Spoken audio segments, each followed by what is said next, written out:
बोलणं मधाळ नक्षत्राचं लेन तिच्या हातीचं काकण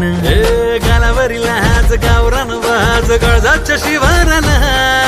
फिरवाचं बियान खरं प्रेमाचं तुझ्यावर देतो सबूत चिडू नको माझ्यावर मी काढतो समजून मोठा थोरा नाकावरती ती तिखट लवंगी मिरची सतत बोलकी जीभ तिची तिला धार ती दलवारीची बनशील कारानी माझी बायको तू दिवाणी रंगान गोरी गोरी लावते कपाळी चंद्रकोर साज मराठ मोडा लई भारी दिसते पोर रंगान गोरी गोरी लावते कपाळी चंद्रकोर साज मराठ मोडा